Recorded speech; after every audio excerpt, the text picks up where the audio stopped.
आज के इस वीडियो में हम लोग जानेंगे लेमार्क का सिद्धांत जो है किन किन तथ्यों पर आधारित था जो आपके 12वीं के परीक्षा के दृष्टिकोण से बेहद ही महत्वपूर्ण होते हैं। और इसी तरह से आप जो है लॉन्ग और शॉर्ट्स वीडियो की जानकारी जो है आप हमारे प्लेलिस्ट में जाकर के देख सकते हैं। तो चलिए हम लोग एक एक करके समझते हैं कि लेमार्क का जो सिद्धांत था यह किन किन तथ्यों पर आधारित थे, बताएं, जो आपके प्रीवियस ईयर में पूछे भी गए हैं। सबसे पहले हम लोग ये जानें कि जो लेमार्क सर थे, है ना, लेमार्क का पूरा नाम होता है जीन पेप्टिक लेमार्क, यानी कि जो आपके लेमार्क सर थे इनका पूरा नाम क्या है, जीन पेप्टिक लेमार्क है। और इसका जो जन्म हुआ था वह 1744 ईस्वी में हुआ था और इनकी जो मृत्यु हुई थी ना वो 1829 ईस्वी में हुई थी। और ये एक क्या थे, फ्रांसीसी जीव वैज्ञानिक थे, यानी कि जो आपके फ्रांस के रहने वाले क्या थे, बायोलॉजिस्ट थे। उन्होंने जो है विकास के सिद्धांत को प्रस्तावित किया था, यानी कि जो आपके जीन पेप्टिक लेमार्क थे इन्होंने क्या कहा कि विकास के बारे में जो है इन्होंने क्या किया, कुछ प्रस्तावनाएं दी, कुछ थ्योरी दी, जिसे हम लोग क्या कहते हैं, लेमार्कवाद कहते हैं, या इसी को हम लोग लेमार्कियन विकास के नाम से भी जानते हैं।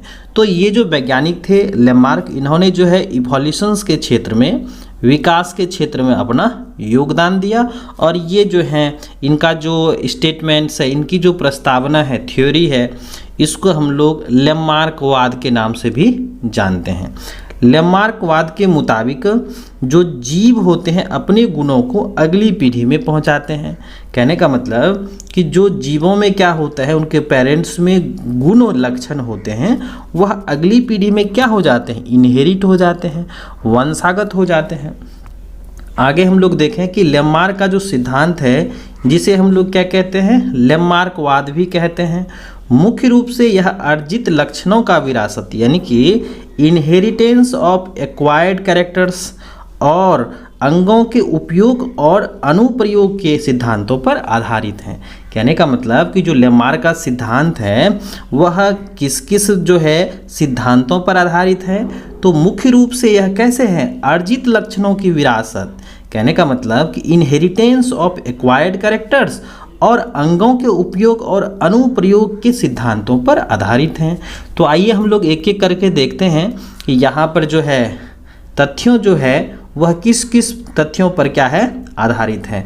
तो लेमार्क का सिद्धांत जो है निम्नलिखित तथ्यों पर आधारित थे। पहला हम लोग देखेंगे अंगों का उपयोग और अनुप्रयोग, यानी कि जिस किसी भी अंगों का हम लोग इस्तेमाल करेंगे, उपयोग करेंगे, और जिसका हम लोग उपयोग नहीं करते हैं। अगला है अर्जित लक्षणों की विरासत। अगला है पर्यावरण का प्रभाव और विकास की दिशा, जो हम लोग एक एक करके देखेंगे। तो हम लोग लिख सकते हैं लेमार्क का सिद्धांत जो है निम्नलिखित तथ्यों पर आधारित थे। पहला है अंगों का उपयोग और अनुप्रयोग, अर्जित लक्षणों की विरासत, पर्यावरण का प्रभाव और विकास की दिशा, यानी डायरेक्शंस ऑफ इवोल्यूशन। तो सबसे पहले हम लोग ये जान लेते हैं कि अंगों का उपयोग और अनुप्रयोग, यानी कि यूज ऑफ जो ऑर्गन्स एंड अनयूज, है ना। तो इसको हम लोग कैसे लिखेंगे, तो लेमार्क सर का मानना था कि जीवों के अंगों का अधिक उपयोग करने से वे मजबूत और विकसित हो जाते हैं, लेकिन जब क्या करते हैं हम उस अंगों का उपयोग कम करते हैं ना, तो वह क्या हो जाते हैं, कमजोर या निष्क्रिय हो जाते हैं। कहने का मतलब कि जब भी क्या होता है कि हम लोग अपने शरीर में या किसी जीवों के शरीर में जिस किसी भी अंगों का उपयोग ज़्यादा होता है तो वो क्या हो जाते हैं, मजबूत और विकसित हो जाते हैं। लेकिन जब हम लोग किसी अंगों का इस्तेमाल कम करते हैं या नहीं करते हैं तो वह क्या हो जाता है, कमज़ोर या अविकसित या निष्क्रिय हो जाता है। जैसे एक एग्जाम्पल्स लिया गया कि जैसे जिराफ थे, वो पहले जो हैं छोटे गर्दन वाले थे, लेकिन जब क्या हुआ, जंगल में आग लगी और उसमें जो हैं जितने भी सारे आपके लतरने वाले पौधे थे, क्लाइंबर्स पौधे थे, वे सारे के सारे क्या हो गए, नष्ट हो गए।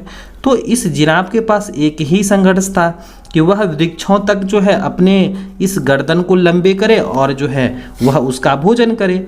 तो इस तरह से क्या हुआ कि जो है दिन प्रतिदिन जो है इसकी संघर्ष में कि वह भोजन तक पहुंच सके, अपने गर्दन को क्या करते चले गए, उनकी ओर बढ़ाते चले गए। तो इस तरह से जो जिराफ का गर्दन था ना, वह क्या हो गया, लंबा हो गया। तो उनके आने वाले जो पीढ़ियां थे, उनके आने वाले जो संतानें थी, उसमें भी जो है अब लंबे गर्दन वाले क्या होते हैं, संतानें पैदा होती हैं, क्योंकि इन्होंने जो है भोजन के प्रयास के कारण जो गर्दन थी उनका उपयोग किया और इस तरह से यहाँ पर क्या होती चली गई, जिराफ की गर्दन लंबी होती चली गई। अगर जीवधारी क्या करता है, किसी भी अंगों का ज़्यादा उपयोग करता है तो वह मजबूत और विकसित हो जाते हैं। जैसे कि हम लोगों ने जो है अपने जैसे कि विकास के क्रम में हम लोग क्या थे, जो बंदरों के रूप में थे, तो उस रूप में हम लोग क्या करते थे, जो हरी घास पत्तियां हैं उनका सेवन करते थे। जंगली स्वरूप था, आकार स्वरूप था, तो उसमें जो खान पान था, जो जैसे कि कच्चे जीवों को खाना, कच्चे मांस को खाना, तो इस तरह से जो है हम लोगों के शरीर में जो अपेंडिक्स था, जो बड़ी आंतों में यहाँ पर जोड़ पर पाया जाता है, तो वो फंक्शनल थे, कार्यरत थे। लेकिन जब क्या हुआ कि जब हम लोगों ने जो है अपने घरेलू आवासों में रहना सीखा, हम लोग अपने घरों में रहना सीखा, तो इस तरह से जो हम लोगों का जो भोजन था इस तरह से बदलाव हुआ, तो अपेंडिक्स ने धीरे धीरे काम करना छोड़ दिया, तो हम लोग उसका इस्तेमाल नहीं करते थे। तो ये धीरे धीरे क्या हो गए, हमारे शरीर में अविकसित हो गए। कहने का मतलब ये अवशेषी हो गए। तो यहाँ पर ध्यान में रखना है कि अगर कोई भी जीवधारी जिस किसी भी अंगों का ज़्यादा इस्तेमाल करता है तो मजबूत और विकसित हो जाते हैं। अगर हम लोग किसी अंगों का उपयोग नहीं करते हैं या लंबे समय तक छोड़ देते हैं तो वह क्या हो जाता है, निष्क्रिय हो जाता है। कहने का मतलब यहाँ पर आपको देखने को मिलते हैं, यहाँ पर स्टेराइल, कहने का मतलब ये फंक्शनल नहीं हो पाते हैं, नॉन फंक्शनल होते हैं। अगर कोई भी जीवधारी जिस किसी भी अंगों का उपयोग करता है वो मजबूत और विकसित हो जाते हैं, लेकिन जब हम लोग उसका उपयोग नहीं करते हैं लंबे समय तक तो वह क्या हो जाता है, निष्क्रिय हो जाता है। ठीक है, तो ये उम्मीद करते हैं समझ लिए होंगे कि अंगों का उपयोग और अनुप्रयोग। ठीक है, चलिए अगला हम लोग देखते हैं कि अर्जित लक्षणों की विरासत, है ना। तो उनका मानना था कि लेमार्क सर का मानना था कि जीव अपने जीवन काल के दौरान जो लक्षण प्राप्त करते हैं वो उनकी संतानों को विरासत में मिलते हैं। कहने का मतलब कि जो जिराफ थे या और भी ऐसे जीवधारी हैं जो क्या करते हैं, अपने जीवन काल में जो भी लक्षण गेन करते हैं, प्राप्त करते हैं, वह क्या हो जाता है, जो उनके होने वाले संतान हैं उसमें वो क्या हो जाते हैं, वंशागत हो जाते हैं। तो इसको हम लोग कह सकते हैं कि जीव अपने जीवन काल के दौरान जो लक्षण प्राप्त करते हैं उनकी जो हैं संतानों को विरासत में मिलते हैं। और भी बहुत सारे कैरेक्टर्स हैं, जैसे कि अगर कोई भी जीवधारी है वह क्या होता है, जैसे शक्तिशाली है, बलवान है, पहलवान है, तो अब ऐसा नहीं है कि उनके जो बच्चे भी होंगे वह जन्म से ही पहलवान होंगे, है ना। तो इस तरह की बातें नहीं हैं। बहुत सारे ऐसे गुण हैं जो उनके जनक से उनके संतानों को विरासत में नहीं मिलते हैं। और बहुत सारे ऐसे कैरेक्टर्स होते हैं जो उत्पन्न होने वाले संतानों को क्या हो जाते हैं, विरासत में मिलते हैं। चलिए तो अगला हम लोग देखते हैं पर्यावरण का सीधा प्रभाव, यानी इफेक्ट ऑफ एनवायरनमेंट। तो लेमार्क ने यह भी माना कि पर्यावरण में जो बदलाव जीवों को नई ज़रूरतों के लिए प्रेरित करते हैं, जिससे वे नए लक्षण विकसित करते हैं। कहने का मतलब कि जो जिराफ था, जिराफ जो है जिस परिवेश में, जिस जंगलों में रहते थे वहाँ पर आग लगी, तो आग लगी यहाँ पर, तो जितने सारे जो पौधे थे नीचे में वो सारे के सारे क्या हो गए, नष्ट हो गए।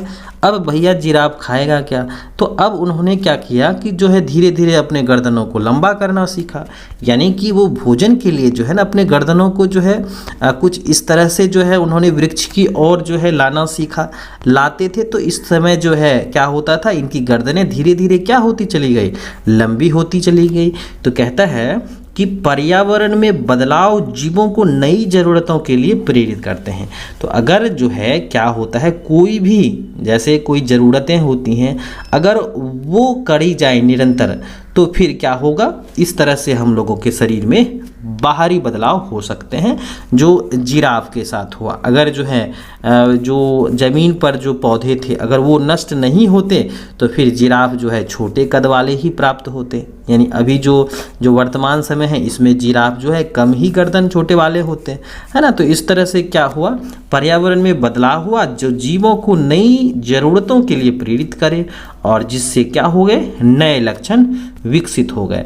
चलिए अब हम लोग देखते हैं अगला, विकास की दिशा, है ना। यहाँ पर डायरेक्शंस ऑफ इवोल्यूशंस है।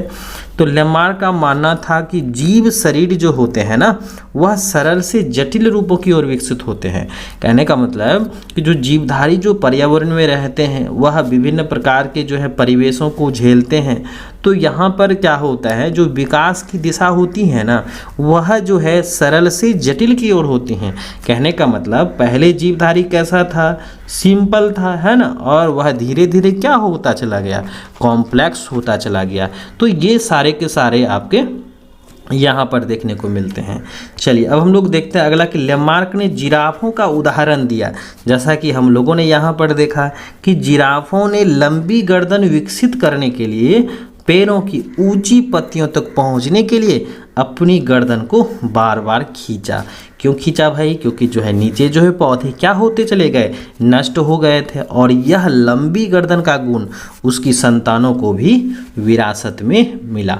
तो ये सारे के सारे हम लोगों के क्या हैं, याद रखिएगा कि लेमार्क का सिद्धांत किन किन तथ्यों पर आधारित होता है। तो हम लोगों ने आज सीखा कि यह जो है निम्नलिखित तथ्यों पर आधारित होता है।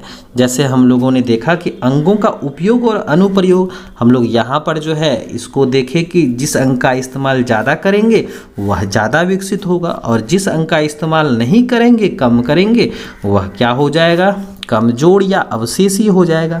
फिर हम लोगों ने देखा कि अर्जित लक्षणों की विरासत, कहने का मतलब कि जो लक्षण जो जनकों के द्वारा जो है इनहेरिट करे जाएंगे यानी कि जो प्राप्त करे जाएंगे वह उनकी संतानों को विरासत में मिलेंगे। ठीक है, चलिए फिर हम लोगों ने देखा कि पर्यावरण का प्रभाव। जैसे कि यहाँ पर हम लोगों ने देखा कि जिराफ में क्या हुआ कि जो नई ज़रूरतें जो होती हैं ना वह क्या करी गई, नए लक्षणों को विकसित की गई। और जो लास्ट में हम लोग देखें विकास की दिशा, तो विकास की दिशा जो होती हैं वह सरल से किसकी ओर होती हैं, जटिल की ओर होती हैं।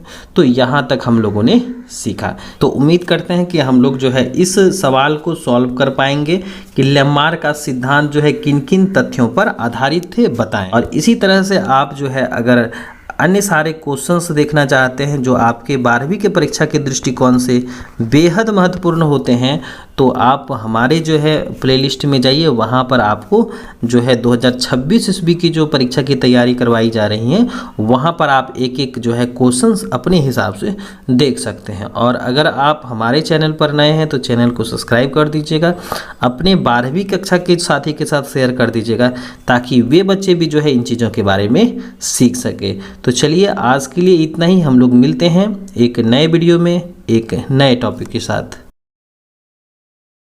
आज के इस वीडियो में हम लोग जानेंगे लिंग गुणसूत्र के बारे में, जिसको हम लोग सेक्स क्रोमोसोम्स कहते हैं। अंतः प्रजनन क्या होता है यानी इनब्रीडिंग्स क्या होता है, बाह्य निषेचन तथा उनकी हानियां क्या क्या होती हैं, और साथ ही साथ हम लोग जानेंगे लैंगिक जनन पर जो है टिप्पणी लिखें जो आपके 12वीं के परीक्षा के दृष्टिकोण से बेहद ही महत्वपूर्ण होता है। और प्रत्येक वर्ष जो है कुछ ना कुछ जो है इससे प्रश्न जरूर पूछे जाते हैं। तो चलिए सबसे पहले हम लोग जान लेते हैं कि लिंग गुणसूत्र क्या होता है, जिसको हम लोग अंग्रेजी में सेक्स क्रोमोसोम्स कहते हैं। सबसे पहले हम लोग ये जानें कि जो हम लोगों के शरीर में यानी मनुष्य के शरीर में जो है 23 जोड़ा क्या होता है, गुणसूत्र पाया जाता है, जिसमें से 22 जोड़े जो होते हैं वह ऑटोसोम्स कहलाते हैं। यानी कि जो शरीर के दैहिक गुणों का क्या करता है, निर्धारण करता है।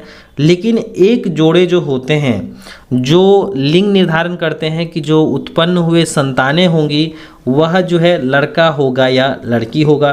तो इस तरह से यहाँ पर जो है सिंगल पेयर्स जो होता है जो क्या होते हैं, अलग अलग प्रकार के युग्मक होते हैं, यानी कि XY सिस्टम मनुष्यों में पाया जाता है। तो ये जो सिंगल पेयर्स होते हैं जो मनुष्यों में क्या करते हैं, लैंगिक गुणों के लिए जिम्मेदार होते हैं, सेक्स कैरेक्टर्स के लिए जिम्मेदार होते हैं। तो इसी गुणसूत्र को हम लोग क्या कहते हैं, लिंग गुणसूत्र कहते हैं। तो इसको हम लोग कैसे लिखेंगे कि वे गुणसूत्र जो किसी जीव के लिंग यानी कि जो नर या मादा होता है का निर्धारण करते हैं, उसे हम लोग क्या कहते हैं, लिंग गुणसूत्र कहते हैं। जैसे पुरुषों में या नर में क्या होता है तथा स्त्री या मादा में क्या होता है।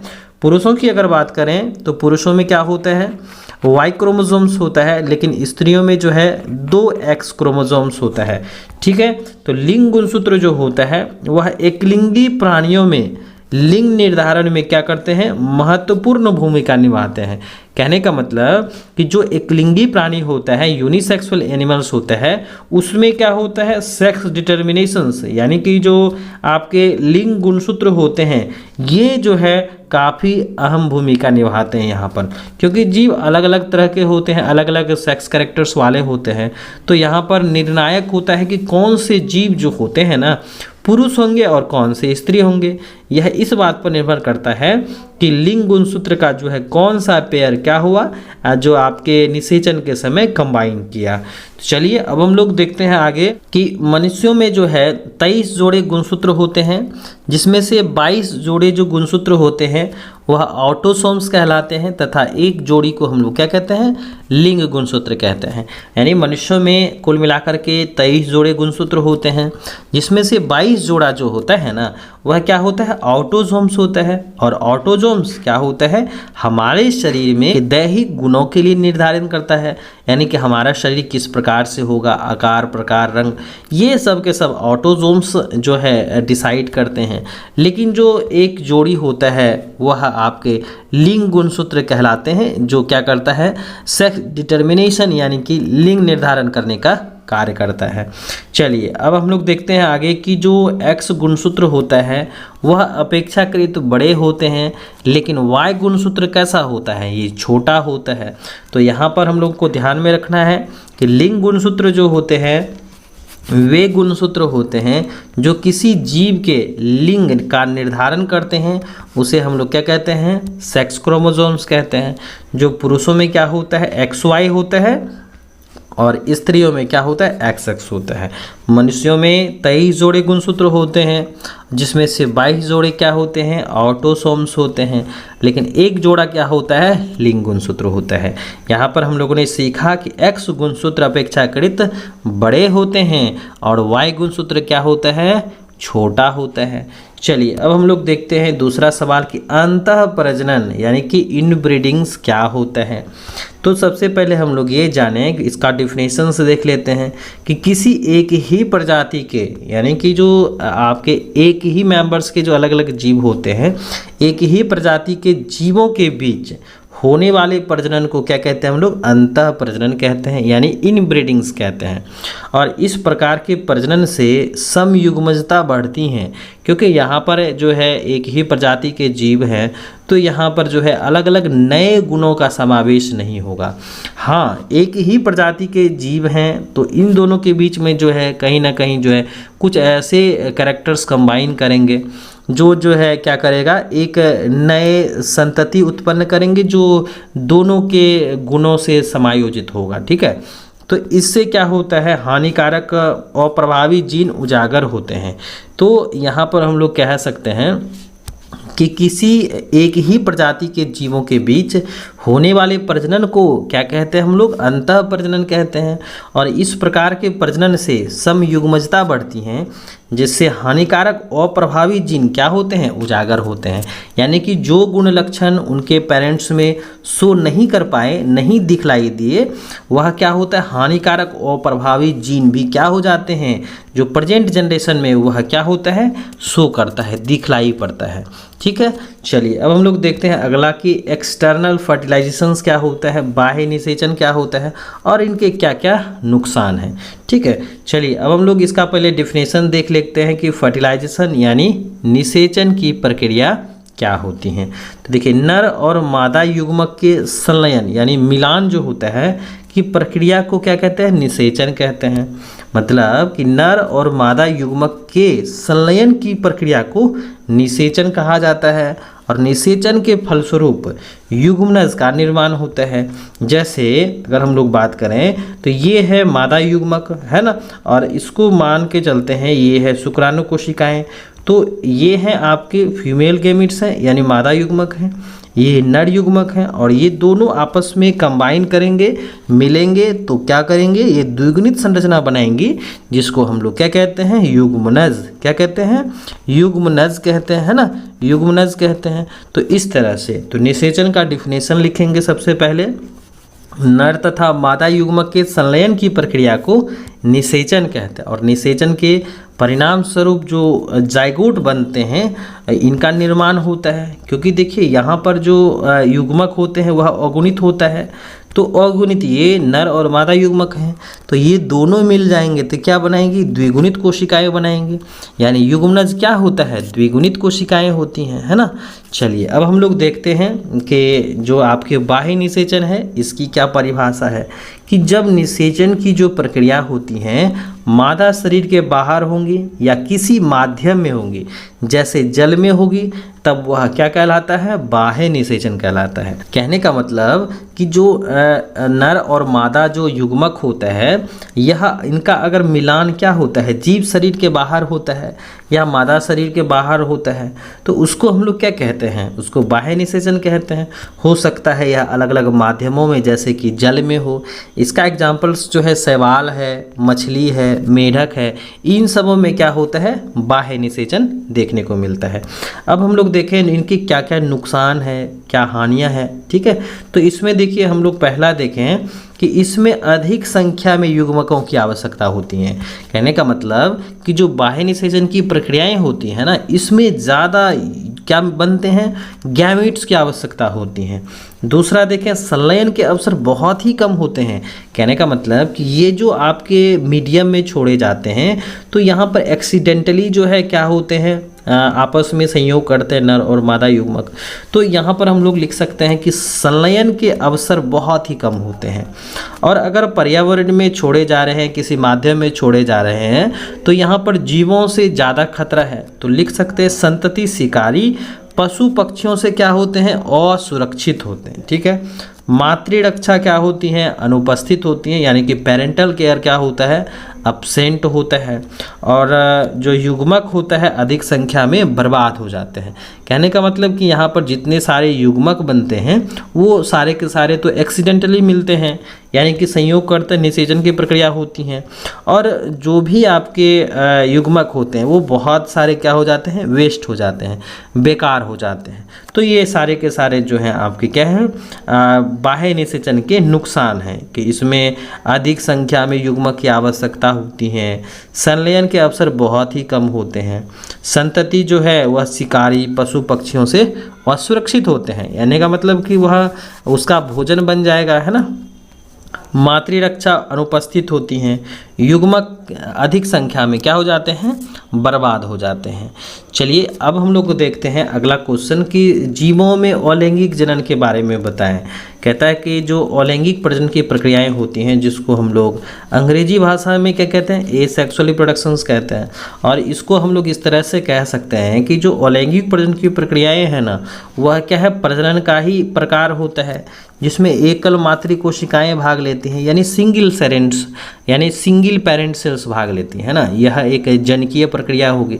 तो इसमें क्या होता है? एकल कोशिका यानी कि जो सिंगल सेल है यानी सिंगल कोशिकाएं हैं, सिंगल शरीर है, अगर ये क्या करती हैं? किसी अन्य मेथड्स के द्वारा, जैसे आपका विभाजन विधि है ना, विभाजन विधि है, उसके बाद आपका मुकुलन विधि है ना, बीजाणु निर्माण विधि है और भी फ्रेगमेंटेशंस है। इस तरह से अगर जीव शरीर एकल जनक कोशिका के द्वारा नए जीव का निर्माण कर रहा है और उसके द्वारा जो बनाए गए या उत्पन्न किए गए जो संतति होती हैं वो अपने माता पिता से क्या होती हैं?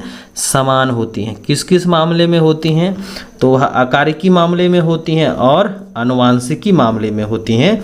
तो इस तरह से जो उत्पन्न संतानें होती हैं, कहने का मतलब कि जो अलैंगिक प्रजनन के परिणाम स्वरूप जो उत्पन्न संतान होती हैं उसी को हम लोग क्या कहते हैं? क्लोन कहते हैं। क्या कहते हैं? क्लोन कहते हैं, और इसको हम लोग क्या कहते हैं, एक पुंजक, क्या कहते हैं, एक पुंजक कहते हैं। चलिए अब हम लोग डिफिनेशंस देख लेते हैं कि प्रजनन की वह विधि, यानी कि प्रजनन का एक तरीका है जिसमें दो जीव अथवा जनक कोशिकाओं का संलयन हुए बिना, यानी कि यहाँ पर नहीं मिलता है ना, तो जीव अपने ही समान जीवों को क्या करता है, जन्म देता है, उसे हम लोग क्या कहते हैं, अलैंगिक प्रजनन यानी एसेक्सुअल रिप्रोडक्शंस कहते हैं। तो इस प्रकार का जो प्रजनन होता है केवल निम्न वर्ग के जीवों में ही पाया जाता है। यानी का मतलब कि जो एसेक्सुअल रिप्रोडक्शंस होता है वह आपको कहाँ देखने को मिलते हैं, लोअर एनिमल्स में देखने को मिलते हैं। और इस प्रकार की जो संतानें होती हैं अपने जनक से आकारिकी और आनुवांशिकी रूप से समान होती हैं, जिसे हम लोग क्या कहते हैं, क्लोन या एक पुंजक कहते हैं। तो ध्यान में रखिएगा, एक पुंजक को अंग्रेजी में हम लोग क्या कहते हैं, क्लोन कहते हैं। तो ये किसके परिणाम स्वरूप तैयार होता है, तो यह होता है अलैंगिक प्रजनन के परिणाम स्वरूप तैयार होता है।